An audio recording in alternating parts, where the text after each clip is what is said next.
I thought we were meant to be forever. 8 years together, living together for 5, and then I proposed to him. I got down on one knee, hoping he'd say yes. But he didn't. He said no. He chose his dream over us. Juilliard, New York, and I was left wondering, was our love ever enough? Welcome to Stories by Amy. I share new life stories here every day, and I'd really appreciate it if you hit subscribe and liked my video. Now, let's jump back into my story. I'm sure you'll love it if you keep listening till the end. I never thought a single word could feel like a door closing on your entire future. Just one word. Just one small, simple word that slipped from the lips of the person I loved more than anything in this world. He said no. No hesitation. No confusion. Just no. The moment he said it, everything around me became still. The air felt heavy. My hands felt cold even though we were standing inside our warm little apartment. And for a second, I felt like I was watching myself from the outside, watching this girl with trembling hands holding a ring she spent a month saving for, a ring she believed would save the life she had built. I can still hear my own voice when I asked him. It was soft, almost shaky, not the confident tone I had practiced again and again when I rehearsed in the bathroom mirror. "Will you marry me?" I never expected him to say no. Not after 8 years together. Not after growing up side by side, going through high school together, surviving college together, facing challenges that most adults twice our age struggle to get through. Not after building a home together. Not after dreaming out loud about our future for so long that it felt real already. But he did say no. And that night, my proposal night, the night I thought would be the beginning of our new life, became the night I started losing the life I thought was already mine. Even now, I can still picture his face. There was no anger, no frustration, just this quiet sadness in his eyes.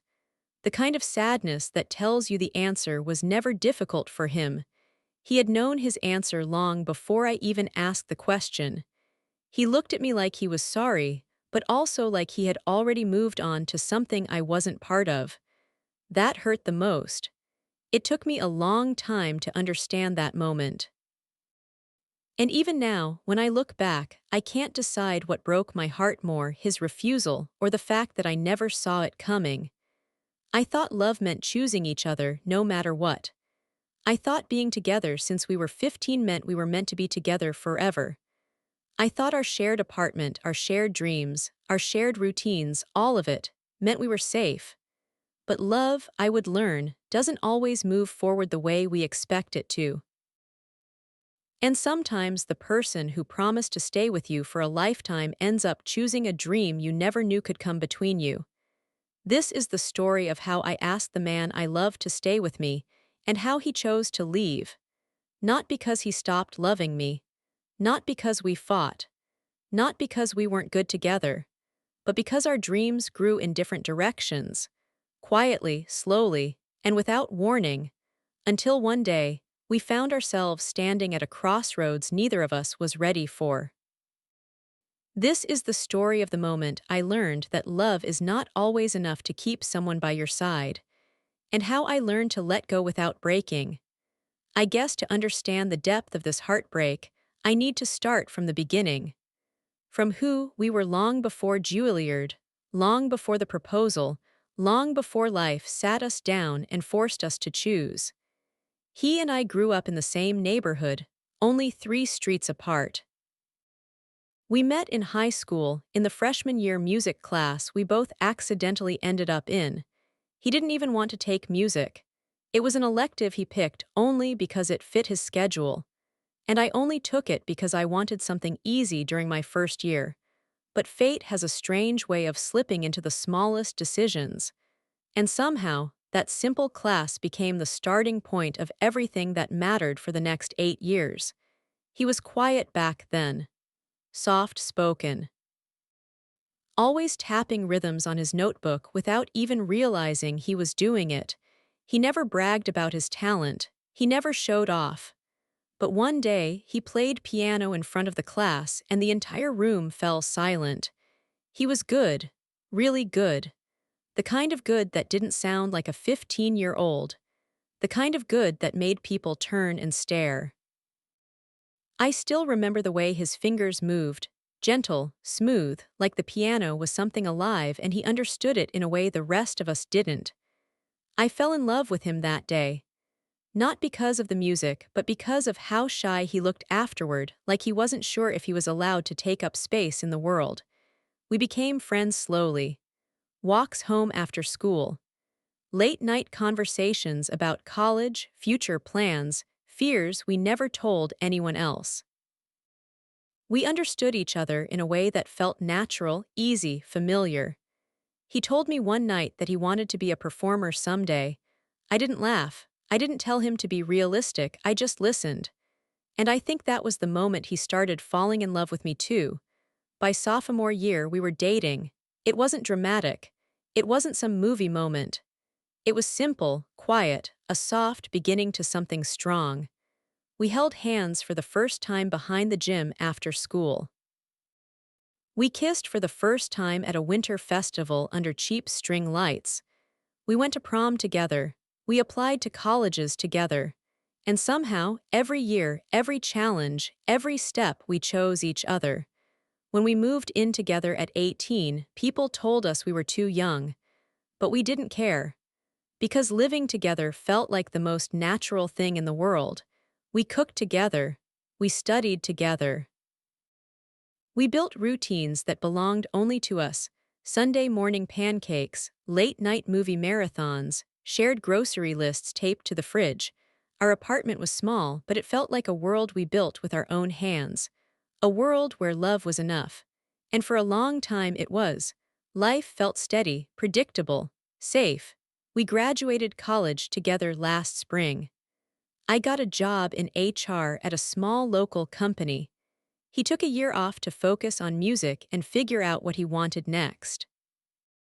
We didn't know it yet, but that was the beginning of the change. The first small shift. The first quiet step toward a future that would eventually divide us. Because somewhere in that year, he remembered a dream he once told me about. A dream neither of us thought would ever become real, Juilliard, and everything began to change. I still remember the exact evening he told me he applied to Juilliard. It was late, maybe close to midnight. I had just finished packing my lunch for work the next day, and he was sitting on the couch with this restless energy in his hands. I could always tell when something was on his mind because he would tap his fingers against his leg like he was playing an invisible piano. I sat beside him, curled my legs under me, and asked if everything was okay. He didn't answer right away. He looked down at his hands instead, twisting them slowly, like he was preparing himself for something. Then he said it quietly, almost too casually. I applied to Juilliard. I almost thought he was joking. He had talked about Juilliard when we were teenagers, the way kids talk about going to space or becoming movie stars. It felt like one of those dreams that were made of light but not real enough to reach out and touch. So at first I laughed, not because I didn't believe in him, but because I didn't think he was serious. But he was. He looked up at me with those hopeful, nervous eyes and said he didn't tell me earlier because he wasn't sure he would actually send the application. He said it in this soft voice, like he didn't want the dream to disappear if he spoke too loudly. And I remember feeling complicated. That's the only word that fits. Complicated, because on one hand I was proud of him. So proud that he wanted something big, something meaningful, something that made his heart feel alive. But on the other hand, Juilliard was in New York, and New York was far away, not just physically, emotionally, financially, practically. We were 23, we had just finished college, we were trying to save money. We were thinking about settling down someday, maybe buying a small house if we could. Everything about our lives felt tied to this town, our routines, our jobs, our families, our plans. Juilliard wasn't part of any of our plans. And a small, quiet fear began to settle inside me the night he told me. A fear that whispered, what if this dream takes him somewhere you can't follow? But I pushed that thought away. I didn't want to be unsupportive or selfish. I loved him too much for that. So I smiled and told him I was happy for him. I hugged him and told him I was proud of him. And I meant it, even with the fear twisting inside me. After that night, everything changed in ways I didn't notice at first. He practiced more, sometimes late into the night, sometimes early in the morning before I woke up. There were days when music filled every corner of our little apartment, piano pieces, vocal warm-ups, audition recordings. He carried his dreams like fragile glass in his hands, terrified it would slip away. And quietly, without either of us realizing it, we began walking toward two different futures, but there were still moments of us. Real moments. Tender moments. We still cooked dinner together, usually pasta, because it was cheap and easy. We still took evening walks in our neighborhood when the weather was nice. We still spent weekends watching old movies and laughing at jokes we had told each other 100 times. We were happy. I was happy. Or maybe I thought I was because it was easier to believe nothing was changing. But looking back, I can see the small cracks forming. Tiny moments that meant something was coming, even though we didn't know it yet. Like the day he got an email from Juilliard saying his first round audition video passed the initial screening. He was shaking with excitement. He hugged me so tightly I almost couldn't breathe. He kissed my cheek and said, "Can you believe it? They liked me." And I smiled, of course I smiled. But inside, a strange heaviness sank into my chest because it suddenly felt real. Too real. I told myself it was fine. I told myself it didn't mean anything yet. Lots of people passed the first round and never made it to the next. But he did. He kept advancing. Step by step. Stage by stage. Every time he told me good news, I felt this mix of pride and the dread scared me more than the distance ever could. I didn't want to lose him. Not to a school. Not to a city. Not to a dream I wasn't part of. That was the first seed of conflict, this quiet battle inside me between wanting him to succeed and wanting our life to stay the same. But I didn't say anything. Not yet, because I honestly believed Juilliard would never accept someone like us. Someone without money, someone without connections, someone who came from a small town in the middle of nowhere. It felt safe to believe he wouldn't get in. Because if he didn't get in, nothing would change. We would stay here, build our future here, grow our life together in the place that felt like home. So I kept my fears inside. I kept my thoughts quiet. I convinced myself that supporting him meant pretending I wasn't scared, and for a while that worked. Until the day everything changed. The day he got in, it was spring. Bright, warm, soft sunlight filled our kitchen as I came home from work. He was sitting at the table with his laptop open, his hands covering his mouth, his eyes wide. I didn't even need to ask. I knew he got in. He looked at me with this expression that was equal parts disbelief and joy, like someone had handed him his entire future in a single envelope.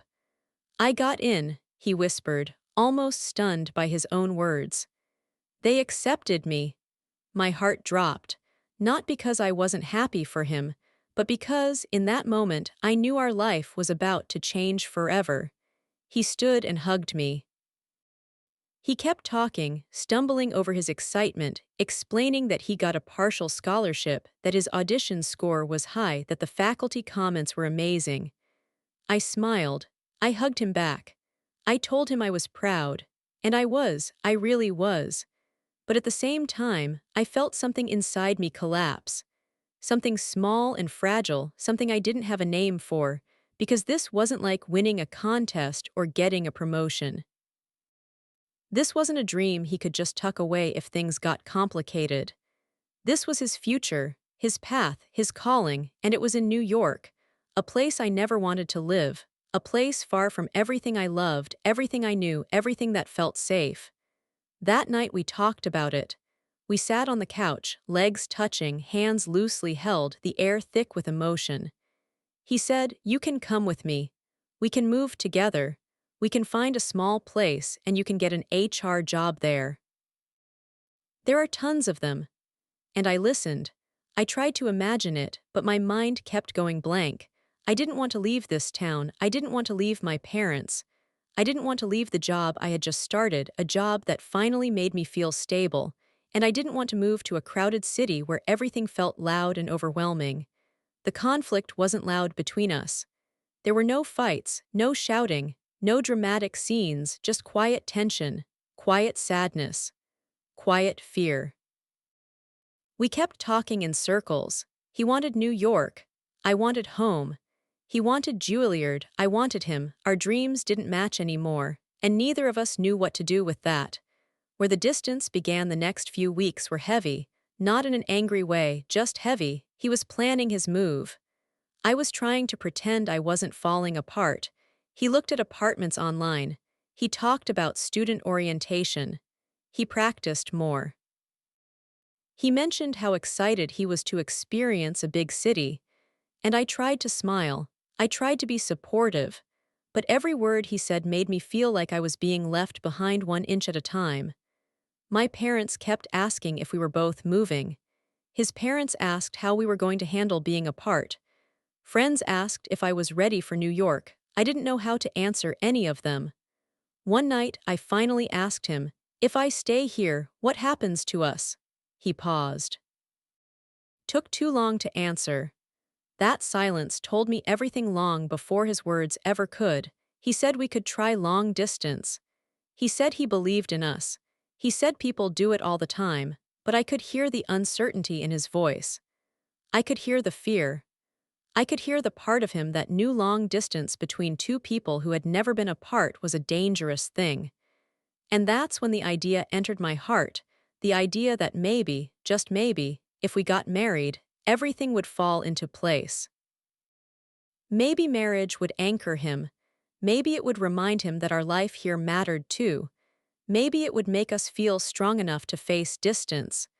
And maybe, deep down, a small part of me hoped that giving him a future here would help him choose me instead of Juilliard. I didn't admit this to myself at the time. Not clearly, but it was there.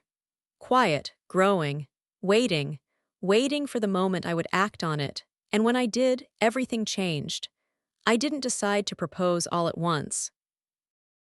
The idea didn't hit me like a lightning bolt or some sudden revelation. It came slowly, softly, like a whisper that kept returning no matter how many times I tried to ignore it. At first, it was just a passing thought. A quiet suggestion my heart made when I lay awake at night, listening to him breathe beside me. Maybe if we were married, things wouldn't feel so uncertain. But as the days passed, the thought grew. It took shape. It became something I could imagine, like a picture forming slowly in the fog. I told myself I wanted to marry him because I loved him. And that was true. But deep down, I also wanted something to hold on to, something solid, something that felt like a promise neither of us could walk away from, because everything around me felt fragile. Our plans, our home, our routines, all the things I depended on suddenly felt like sand slipping through my fingers. So one afternoon, while he was out for a music lesson, I walked into a small jewelry store. My hands were cold, my stomach tight, my heart racing like I was doing something wrong. The woman behind the counter smiled and asked if I needed help. I nodded. "I'm looking for an engagement ring," I told her. Her smile grew. She asked what style I wanted. I didn't know. I had never imagined being the one to propose. I always thought he would ask someday in his own quiet, sweet way. But life doesn't always follow the stories we create in our heads, so I pointed to a simple ring. Silver. Delicate, a small stone in the center, nothing too big, nothing loud, something that felt like him. I bought it with my savings. A month's worth of grocery money, side work pay, and skipped lunches at work. I held the ring box in my hand the whole bus ride home. It felt light, but it carried the weight of everything I hoped for, everything I was terrified of losing. The month of planning the next 4 weeks were strange, heavy, hopeful, confusing. I hid the ring in my sock drawer, tucked behind old receipts and summer tank tops I rarely wore. I planned the proposal in small moments, during lunch breaks, early mornings, quiet nights while he practiced piano. I told myself I wanted it to be special, meaningful, a memory we would treasure forever. But looking back, I think I was really planning a way to save us, trying to hold on to something that was slipping away, even if I didn't want to admit it yet. He noticed something was off. Of course he did. We had been together for 8 years, long enough to read each other in seconds. One night he asked, "Are you okay?" I smiled and said yes. He didn't believe me, but he didn't push. Another time, he reached for my hand during one of our evening walks, and I held on a little tighter than usual. He looked at me with a curious expression, but again didn't ask.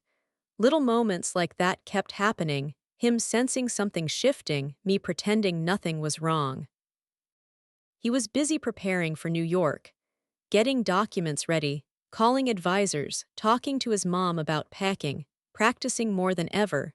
And every time he talked about the move, I felt myself pulling further inward, quietly hoping, quietly hurting. I tried to imagine New York, the crowded streets, the noise, the distance from home, the newness, the change, but I couldn't. I couldn't picture myself there. I couldn't picture us there. Yet I loved him too much to say those words aloud. So instead, I planned a proposal. The emotional distance, something shifted between us during that month. Not in a loud or obvious way, just this subtle change, like we were still holding hands, but the ground beneath us had moved. He was excited, I was scared. He saw opportunity, I saw loss. He felt his future opening.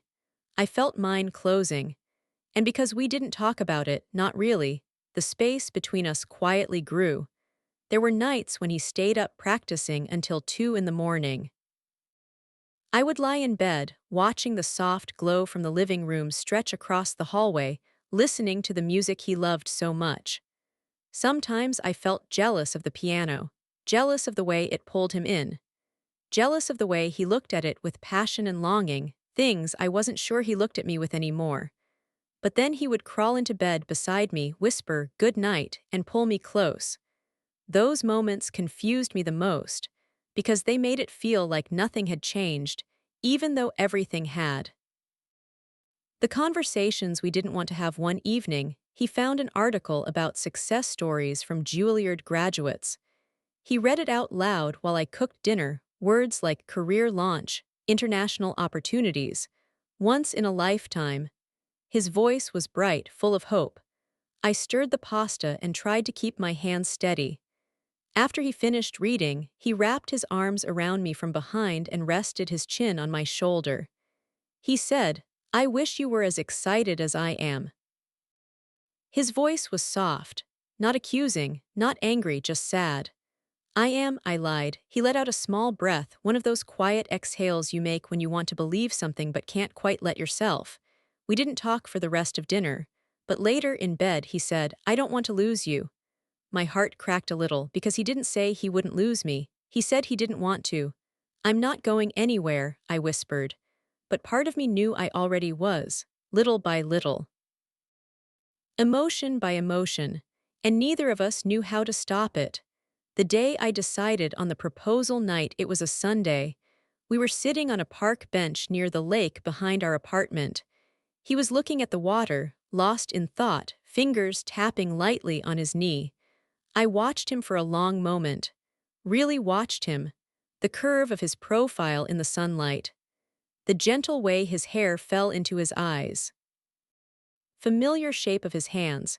The same hands that held mine for 8 years, the same hands that played piano like it was breathing. And suddenly the decision felt clear. Simple, unavoidable. I wanted to hold on to him. I wanted us to stay us. I wanted a promise, a future, a reminder that even if he went to New York, our hearts would still be tied together. So I squeezed his hand and said, "Let's do something special next Saturday, just the two of us." He looked surprised but smiled. "Yeah, I'd like that." He had no idea. Neither did I, not really. The proposal night, I planned a small dinner at our favorite park, the same place we had our first picnic when we were 16. It wasn't anything extravagant, just sandwiches, fruit, and the old blanket we used for everything from movie nights to stargazing. The weather was perfect. warm, a little breezy golden light spilling across the grass. He laughed when we sat down, saying it felt nostalgic. I laughed too, but for a different reason. After we ate, we talked about memories, high school dances, college finals, the time we got lost on a camping trip and had to follow a random dog back to the trail. It felt normal, comfortable us. For a moment, I forgot why we were there. I forgot the fear. I forgot the sadness. I just loved him completely, fully, quietly. Then the moment came. I reached into my bag, my hands shaking. He noticed instantly. "Are you okay?" he asked. I nodded.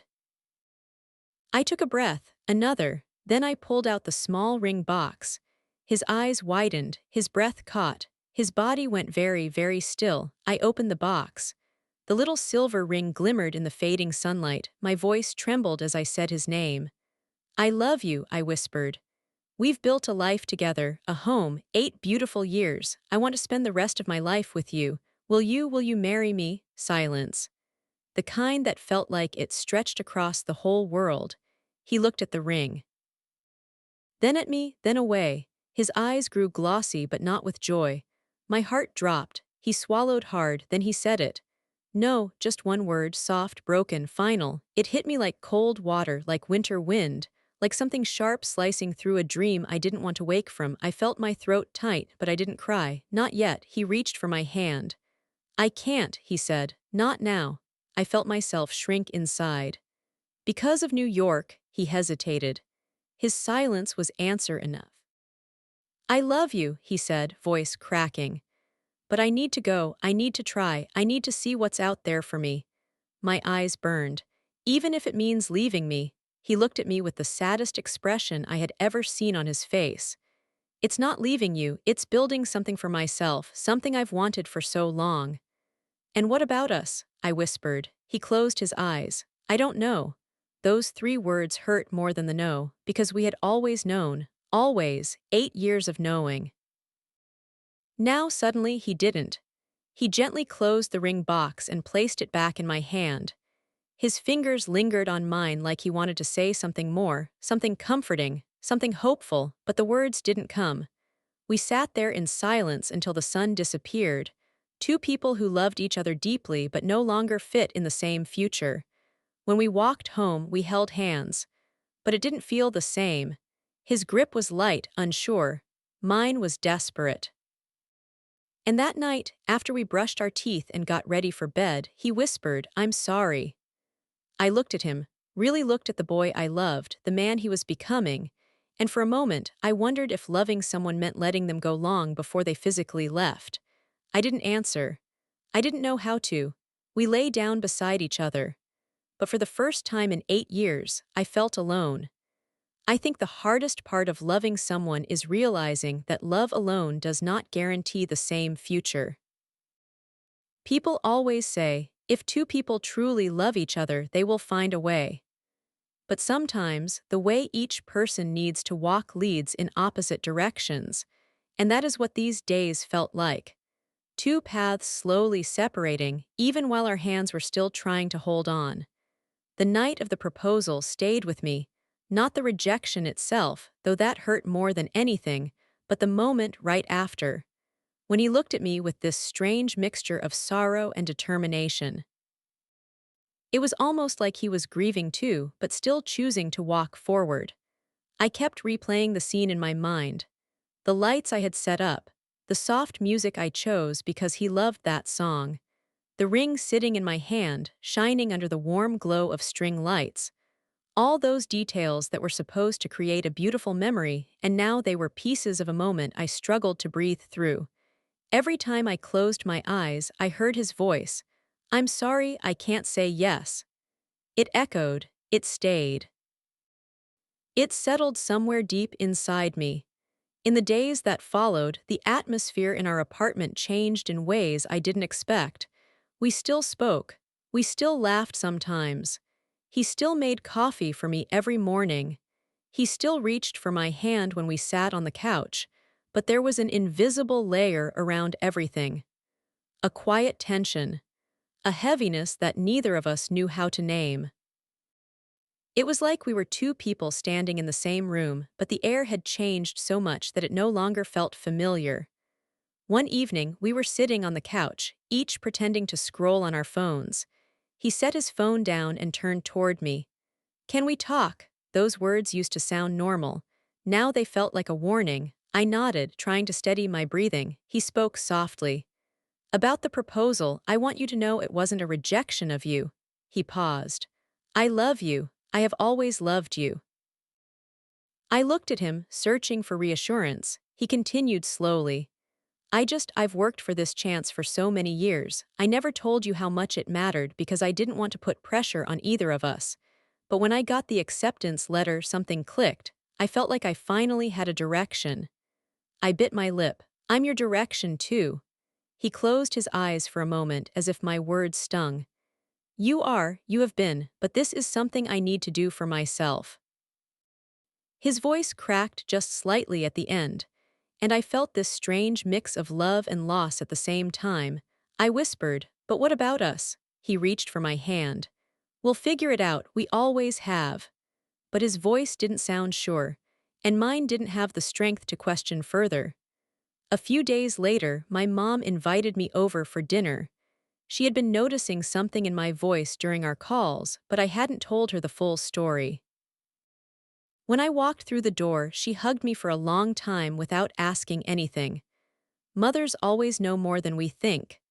At dinner, she finally asked in her gentle way, "Is everything okay between you two?"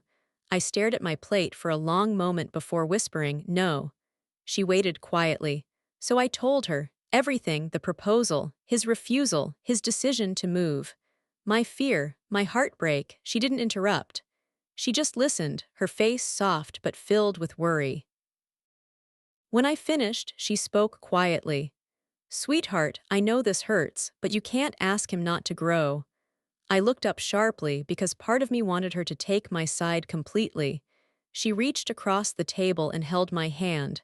"You love him, and you want him to be happy. And maybe part of his happiness is this dream of his. If you hold him back, he may grow resentful later, even if he tries not to." Her words hit me harder than I expected. I whispered, "But what about my happiness?" My mother's expression softened even more. "Your happiness matters too, but happiness built on someone else sacrificing their dream, that's fragile, it won't last." I didn't know what to say, I just sat there feeling quietly broken. Then she said something I didn't expect. "You can love someone deeply and still not be meant to follow the same road." I felt tears gather in my eyes. My mother squeezed my hand. "But I also know you too. I've watched you grow together. This doesn't have to be the end unless you both decide it is." I nodded, but the knot in my chest didn't loosen.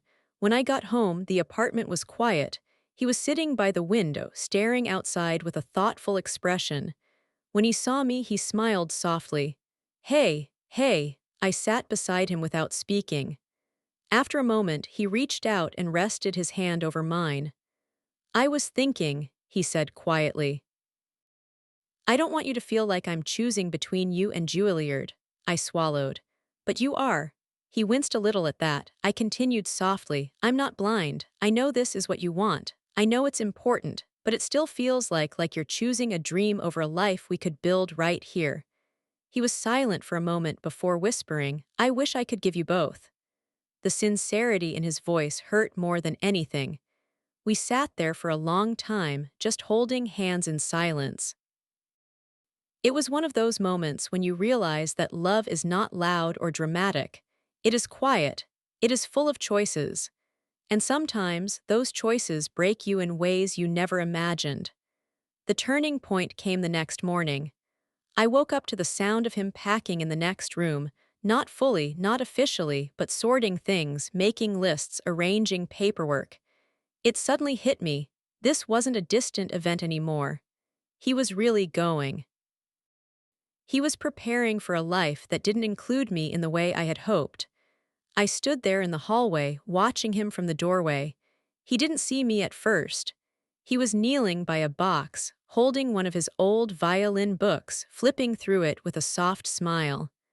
For a moment, he looked peaceful, hopeful, like someone standing at the edge of a new beginning, and something inside me shifted.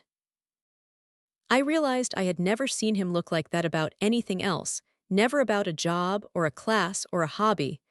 But this dream of his, it lit something in him, a spark I could not create, no matter how much he loved me. He finally looked up and noticed me standing there.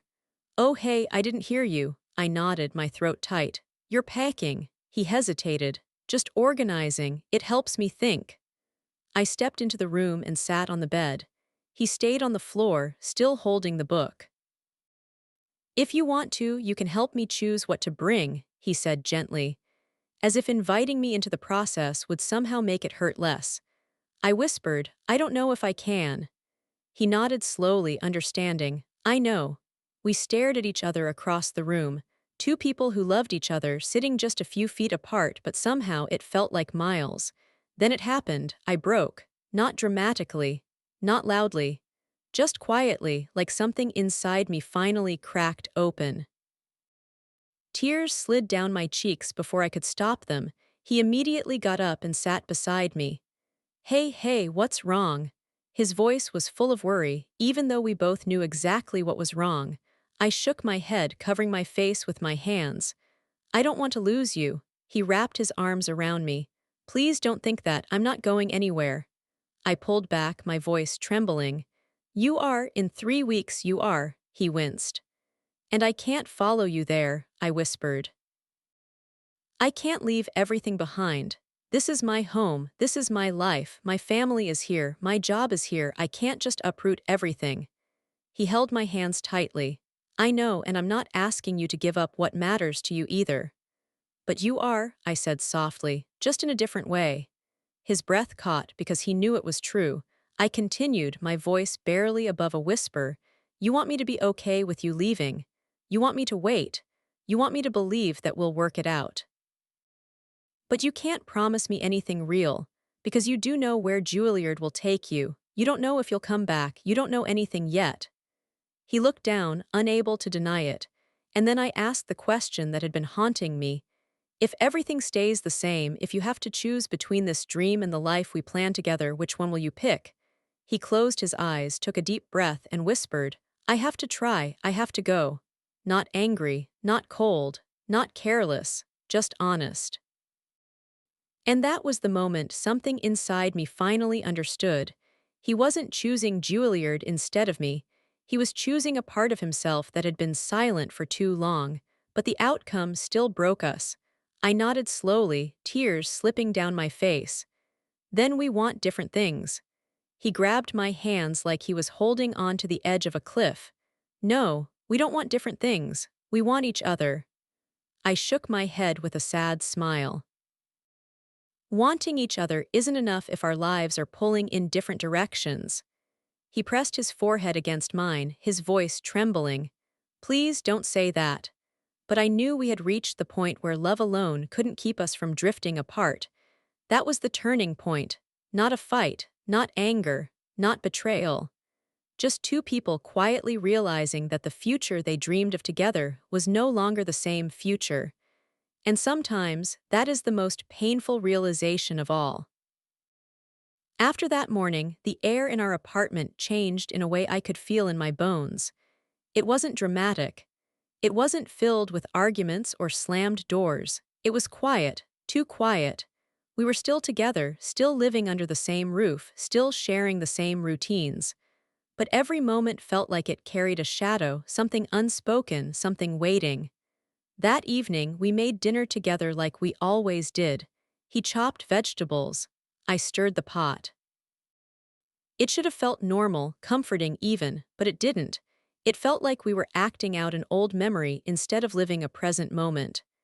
At one point, he looked at me and said softly, "You're being very quiet today." I didn't know how to answer. What could I say? That my heart felt like it was slowly breaking every time I imagined him in New York without me. Or that every time I heard him talk about his future, I felt myself shrinking inside. So I just said, "I'm thinking." He smiled gently, but it didn't reach his eyes. He knew. We sat down to eat, and he kept trying to make small talk, little things like a funny story from work or something he saw online. but I wasn't really there. I was sitting in front of him physically, but emotionally, I felt myself drifting somewhere I didn't recognize. Halfway through dinner, he reached across the table and took my hand. "I feel like I'm losing you," he whispered. The words surprised me because I had been thinking the same thing about him. I squeezed his hand. "I'm here," I said softly, but even as I said it, a part of me wondered how long here would still feel true. Later that night, we went to bed earlier than usual. He wrapped his arms around me from behind the way he always did, but something about the embrace felt different. It was gentle, warm, familiar, but fragile, almost careful, like he was afraid I might break. I could feel his breath against the back of my neck, steady but heavy, and I realized he wasn't asleep. Neither was I. We both stayed still for a long time, pretending to sleep, pretending that nothing had changed. But inside, both of us felt the distance growing. Finally, just before midnight, he whispered, "Can I ask you something?" I opened my eyes, staring at the wall. "Yeah. Why didn't you tell me earlier?" His voice sounded small. "In the last year, or even earlier. If you were afraid I would leave someday, why didn't you tell me how much this place mattered to you? How much staying meant?" I closed my eyes, because I had asked myself the same question. I turned slightly so I could face him. "I thought," I said quietly, "that if we loved each other enough, everything else would fall into place. I thought love was the deciding factor. I didn't think dreams could pull us in opposite directions." He nodded slightly, eyes filled with something sad and thoughtful. "I didn't think my dreams would hurt you," he whispered. I reached up and touched his face gently. "They don't hurt me, losing you does." He pulled me closer then, burying his face in my shoulder, holding me like I was the only thing grounding him. And in that moment, I realized something that made my chest ache. He wasn't choosing against me. He was choosing something for himself. Something he had been silent about for too long, but understanding that didn't make it any less painful. Over the next week, the emotional push and pull continued. Some days felt normal. We woke up together, made breakfast, went to work, watched shows at night. But underneath every moment was the knowledge that our time together like this was limited. Other days were harder. One afternoon, he came home excited. He had received an email from Juilliard with his program schedule, the names of professors, and details about orientation. He sat on the kitchen counter, legs swinging lightly, reading from his phone with this bright, hopeful energy that I hadn't seen in so long. His eyes were glowing. His voice was animated. He was happy, and I hated myself for the way my heart twisted. He didn't notice my reaction at first. He was caught up in the moment, and I understood why. This was his dream. This was everything he had worked for. But then he looked up and saw me standing there, frozen, trying to pretend that I was okay. His smile faded a little. "Hey, are you all right?" I nodded, but he knew it was a lie. He put the phone down and walked toward me, placing his hands gently on my arms. "Talk to me," he said softly. I swallowed hard. I don't know how to be happy for you without feeling like I'm losing you at the same time." His face fell. "I'm not trying to hurt you." "I know," I whispered. "That's what makes it worse." He took a step back, running a hand through his hair. "Do you want me to turn this down?" He asked suddenly. "Do you want me to stay?" The question hit me so hard I couldn't breathe for a moment. Did I? Yes, every part of me wanted him to stay, to choose me, to choose our home, our life, our future. But I looked at him, and all I saw was a man who would never forgive himself if he walked away from this opportunity, so I shook my head slowly. "I can't ask you to do that," I whispered. He exhaled deeply, like he had been holding something inside for too long. We stood there in silence, two people trapped between wanting and needing, between love and dreams. And I realized this was the real turning point, not the proposal, not the rejection, not the packing. But this moment, the moment we both admitted that there was no answer that didn't break something. Another night, about a week later, we sat together on our balcony. It was late, the street quiet, the city lights reflecting softly off parked cars below. We wrapped ourselves in a shared blanket, leaning against each other.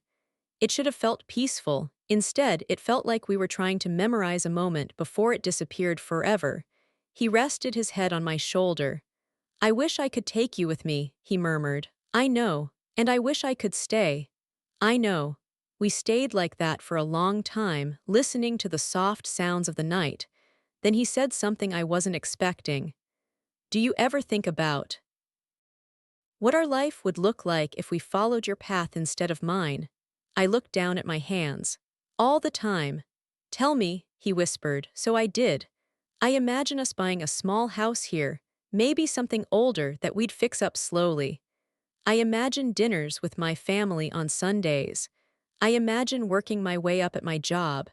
I imagine you teaching music locally or performing in our community center like you used to. I imagine us walking our dog in the evenings. I imagine growing older with you right here." He closed his eyes. "And none of that includes New York," he whispered. I shook my head gently. "No." He turned slightly, looking at me with a sad, tender expression. "I think about that life too," he said quietly. "And I love it, I really do." My heart ached. "Then why can't we have it?" He looked away as if searching for the right words. "Because," he finally said, "it doesn't feel like the life I'm meant to live. Not yet. I feel like there's something I need to do. Something I need to try. Something I might regret forever if I don't." His voice was soft but full of truth. I nodded slowly. "I know." He reached over and took my hand again. "But the life you described, I hope I get to have it one day. Maybe with you, maybe here, maybe somewhere else. I don't know, but I hope for it." His words were meant to comfort me, but they didn't. Because the moment he said, "maybe with you," I realized he wasn't sure. Not entirely. Not in the way he had always been before. And that uncertainty, that quiet, careful uncertainty, was the moment I felt my heart shift. The turning point wasn't a single event. It was a series of moments like these, soft, quiet, devastating truths that slowly unraveled what we had built. Moments where we held each other tightly, but felt ourselves letting go at the same time. Moments where love didn't feel like enough. Not because we loved each other less, but because our futures were pulling us in opposite directions. And sometimes, love can't fix that. It can only soften it. The days leading into his final weeks passed in a way that felt both fast and unbearably slow. Some mornings I woke up and almost forgot he was leaving soon. Other mornings, the truth hit me before I even opened my eyes. He was leaving, not because he didn't love me, not because he wanted a life without me, but because his dream was finally calling and he couldn't ignore it anymore. And I realized something painful. I couldn't ignore my own truth either. I wasn't going to New York. 3 days after our balcony conversation, we sat together in the living room. He had been working on a small piece of music for weeks, a melody he kept humming around the apartment without even noticing. Tonight he was soft, thoughtful, almost absent-minded as he tapped the rhythm against his leg.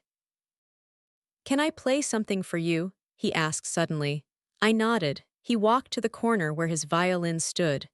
The instrument he loved more than he ever admitted. The instrument that had always guided him even long before Juilliard. He tuned it carefully, his fingers gentle, his expression focused. Then he lifted it, closed his eyes, and began to play. The melody was soft, slow, full of longing.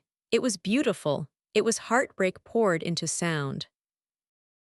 I sat there, listening to each note as if it carried a piece of us. The way we met at 15. The way we grew from awkward teenagers into adults who built a life together. The way we laughed through tiny apartments and stressful exams. The way we held each other through family troubles and job struggles. The way we dreamed about forever, even if we never said it out loud. His music told our entire story. It held the warmth, the hope, the comfort of years spent side by side. And then, the melody shifted. It became lighter, more open, like he was playing a future neither of us could quite see. When he finished, he lowered the violin and turned toward me. "That's the last piece I'll write here," he said softly. "I wanted you to hear it first." I nodded slowly, swallowing the knot in my throat. "It's beautiful." He watched me with eyes that understood more than I wanted them to. "I wrote it for us," he whispered. I closed my eyes.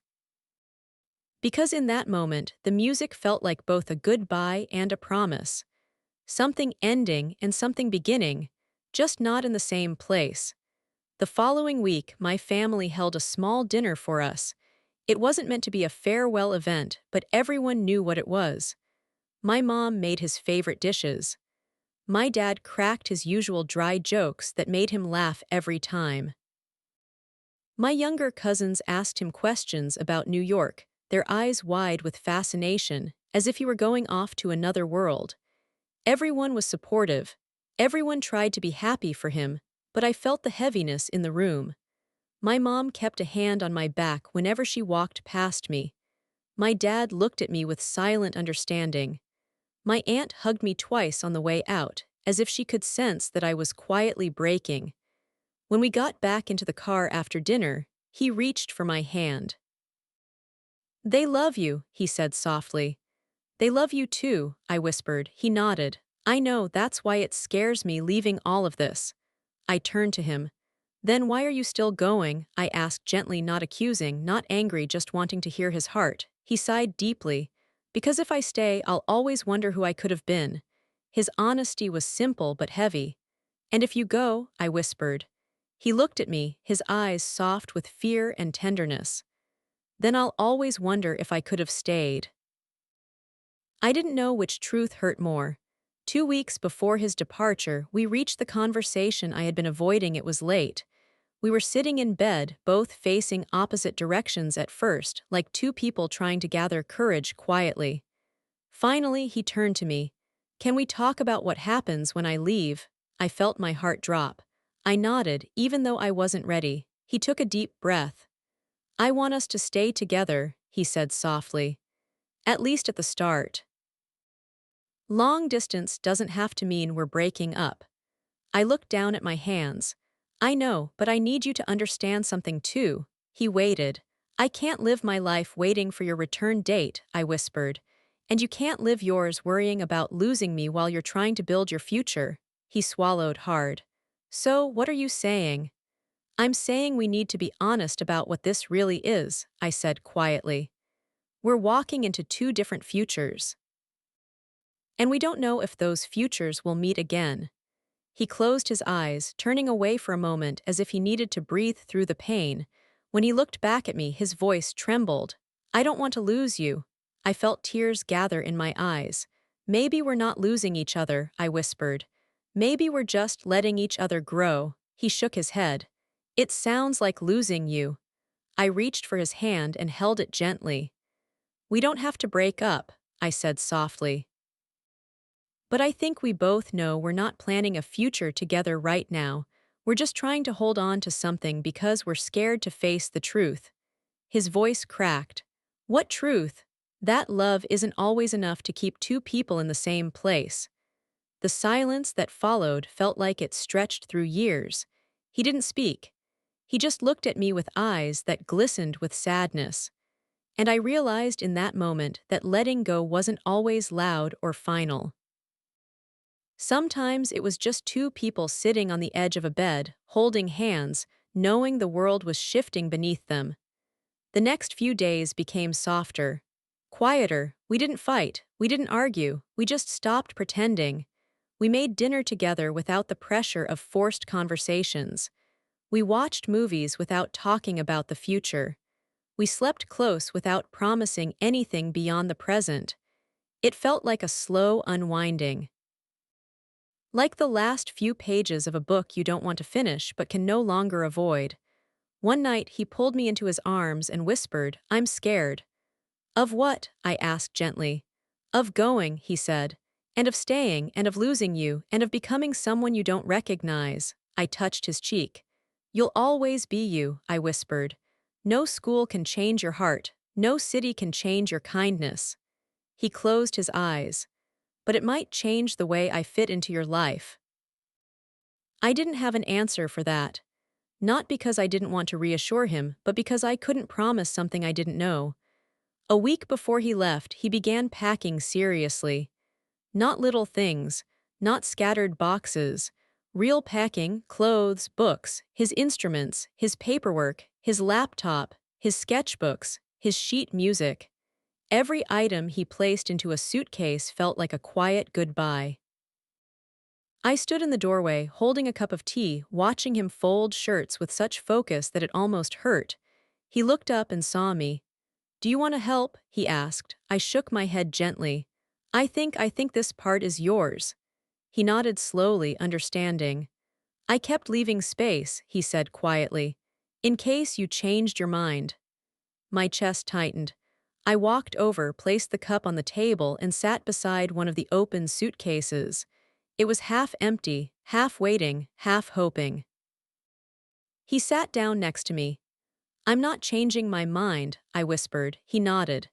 A single tear slipped down his cheek, but he didn't wipe it away, and I didn't either. We just sat there, two people loving each other, watching a suitcase that could no longer hold the weight of our shared life. 3 days before he left, we decided to spend an entire day together. No packing, no school talk, no future talk, just us. We drove to the old lake where we used to go when we first started dating. We walked the trail slowly, hand in hand. We bought ice cream from the small stand that still hadn't changed in years. We laughed at how the benches were still uneven. We sat at the edge of the water, watching the ripples dance in the sunlight. For a few hours, it almost felt like things were normal again, like nothing was ending. But every smile carried a shadow. Every touch felt like a memory being created on purpose. At one point, he leaned his head on my shoulder. "I don't want this day to end," he said quietly. "Me neither." He gently traced patterns on my arm with his fingers. "I wish we could freeze this moment," he murmured. I closed my eyes. "If only," I whispered. But moments always move. Time always moves, even when we want it to pause. The night before he left was the hardest. We lay in bed, facing each other, holding hands like we were afraid the world would pull us apart if we let go. He whispered softly into the darkness, "Are we saying goodbye tonight?" I shook my head, tears slipping silently onto the pillow. "No, we're saying thank you."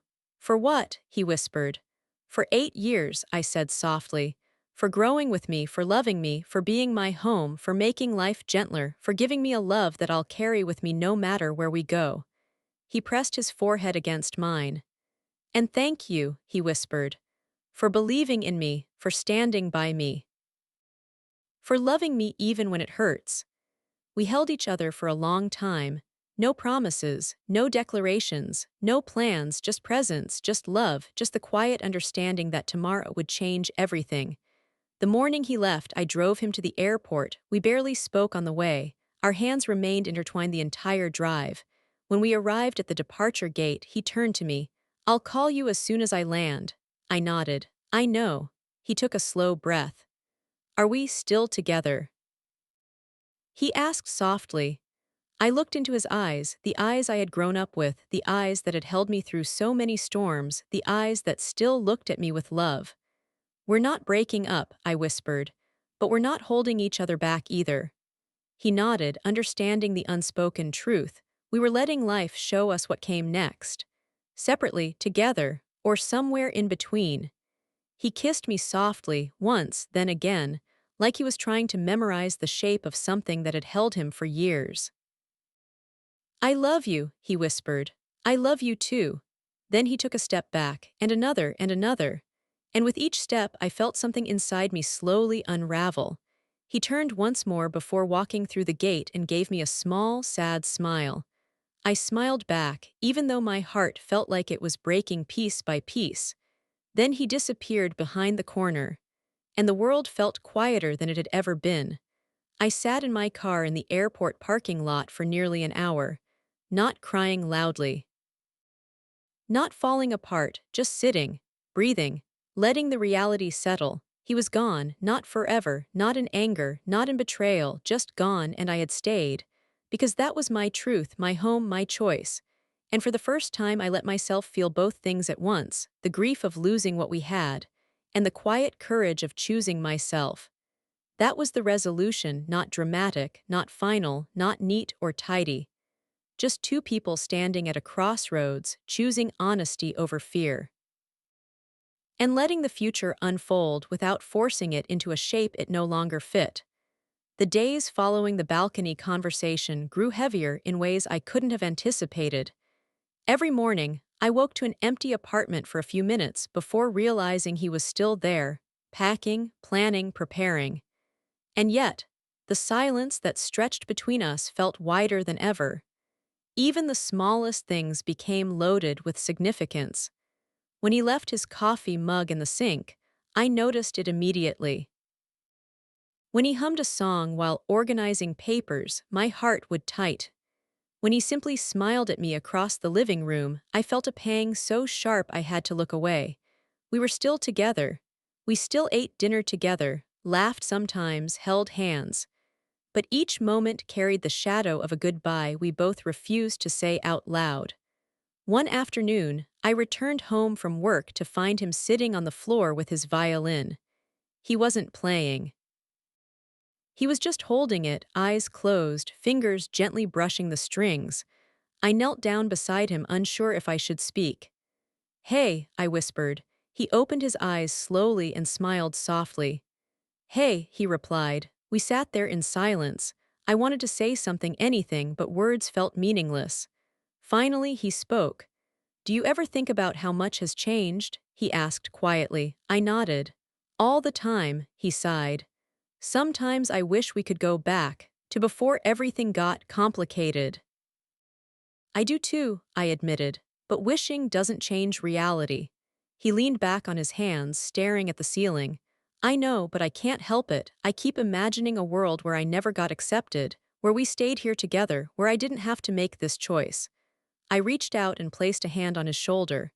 "And then reality hits," I whispered. "Not everyone gets what they want." He nodded, pressing his forehead against mine. I hate that reality might take you away from me." I closed my eyes. "I hate it too," I whispered.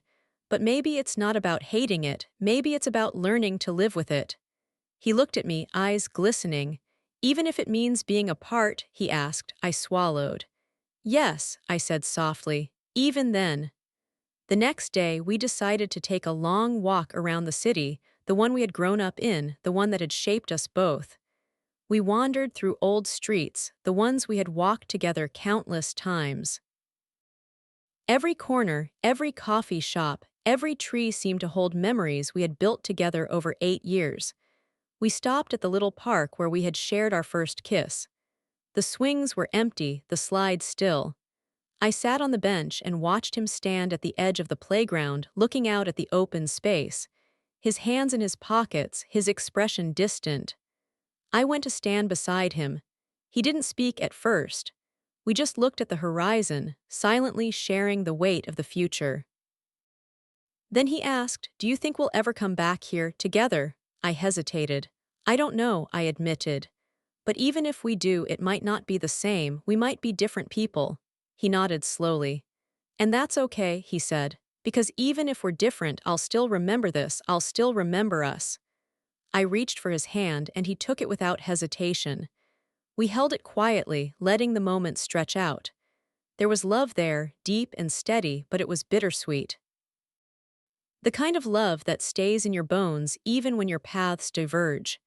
That night, we cooked dinner together. Not a big meal, just something simple. But the quiet domesticity of it made me ache in a way I hadn't expected. Every chop of the knife, every stir of the pot, every clink of silverware felt like a final rehearsal of the life we had shared. We didn't talk about Juilliard or the future. We didn't talk about moving or distance. We just existed together for a few hours, savoring the comfort of what we had before everything changed. When we sat down to eat, he reached across the table and took my hand. "I wish we had more time," he whispered. "I know," I said softly, "but we have enough time to remember this. Enough to hold on to it, even when you're gone." He nodded, eyes glistening, and I realized that love isn't always about being together in the same place. Sometimes it's about cherishing what you have now, knowing it will shape the rest of your life. The days leading up to his departure were full of quiet rituals. We spent long hours talking about small things, the books we loved, the movies we wanted to see, the meals we wanted to try. We laughed at silly memories, reminisced about awkward teenage moments, and quietly cried over the ones we would never get back. One evening, he brought out his violin again. This time, he played a song he had composed just for me. Soft, tender, and full of longing, each note seemed to echo the love, the pain, and the hope we carried. When he finished, he looked at me. "I wanted you to hear it before I go," he said. I nodded, tears streaming down my face. "It's beautiful," I whispered, "just like you." He smiled, though it was tinged with sadness. "I'll always carry this with me," he said softly. "And you too." We stayed like that for a long time, holding each other, letting the music and the silence speak for what words could not. The night before he left, we lay in bed together, wrapped in each other's arms. We didn't speak much. Words seemed inadequate. We just held each other, memorizing the curves, the warmth, the familiar weight of being together. At one point he whispered, "I'm scared." "Of what?" I asked softly. "Of going," he said, "and of staying, and of losing you, and of becoming someone you don't recognize." I touched his face gently. "You'll always be you," I whispered. "No city, no school, no distance can change your heart." He closed his eyes, resting his forehead against mine. "But it might change the way I fit into your life." I nodded slowly. "I can't promise that, but I can promise to hold this love in my heart no matter where you go." He sighed deeply, pressing his lips against mine softly. A kiss that was both a goodbye and a thank you. A kiss that held 8 years of love, laughter, pain, and growth. On the morning of his departure, we drove to the airport together. The ride was quiet, filled with the hum of the engine and the unspoken weight between us. His hand rested on mine the entire way, a small anchor in the storm of emotions. When we arrived, he turned to me. "I'll call as soon as I land," he said softly. I nodded. "I know." He took a slow, deep breath. "Are we still together?" he asked gently. I looked into his eyes, eyes that had held me through everything, eyes that still loved me despite the impossible choices before us. "We're not breaking up," I whispered, "but we're not holding each other back either." He smiled softly, tears in his eyes. "I love you," he said. "I love you too," I replied. We kissed one last time, softly, slowly, memorizing the contours, the warmth, the love. Then he turned, walked toward the gate, and disappeared from view. And I sat in the parking lot, breathing, crying quietly, and letting the weight of what had passed, and what was to come, settle in my chest. After he left, the apartment felt different. Empty, but not just physically. Every corner carried the weight of memories, tiny, ordinary moments that had become extraordinary because we had shared them. I walked through the living room and paused at the couch where he used to sit, the indentation of his favorite cushion still visible. The blanket he always left draped over the armrest. I reached out, tracing the fabric with my fingers as if I could feel him through it. It wasn't just the apartment that felt different. I felt different too. Like a part of me had gone somewhere I couldn't follow. I found myself wandering through the city we had grown up in, visiting places we had gone together so many times. The coffee shop on the corner, the small bookstore with the creaky wooden floor, the park with the pond where we had spent hours talking about everything and nothing. Everywhere I went, memories unfolded like fragile paper. I could hear his laugh echoing, feel the warmth of his hand in mine, remember the way his eyes would light up when he talked about his dreams. Somewhere between all these memories, I realized that healing wouldn't be instant. There was no one moment that would erase the ache. It was going to be a slow, careful process. I started writing again. I hadn't written much in the past years. Life, work, and love had consumed me. But now my journal became a place to spill my thoughts, my grief, my memories. I wrote about the proposal, the ring, the music, the hope. I wrote about his refusal and the quiet, painful way he chose his dream over a shared life. I wrote about the balcony conversations, the walks, the small, tender moments that had held us together. I wrote about the day he left and the silence that followed. Writing didn't make the pain go away, but it gave it form. It allowed me to face it, to acknowledge it, without pretending that I was fine. Weeks passed, and the rhythm of my days slowly began to shift. Work kept me busy, and I found myself focusing on small goals, projects, learning new skills, connecting with friends. Every success, every ordinary moment, carried a bittersweet flavor because he wasn't there to share it. Yet there was a quiet strength growing inside me.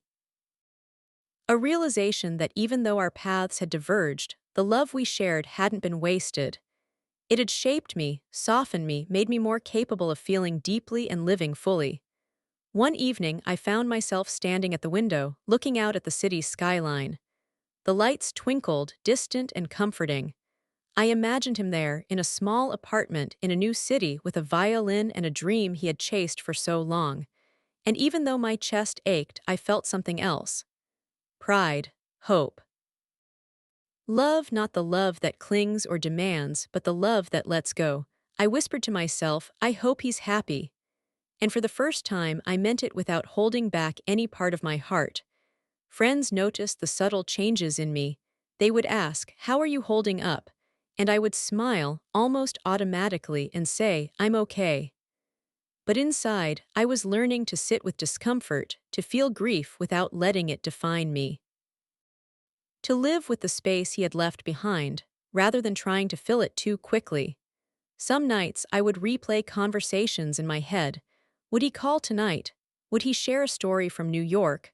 Would I still feel the same love when he did? And yet, I found myself slowly letting go of the need for constant reassurance.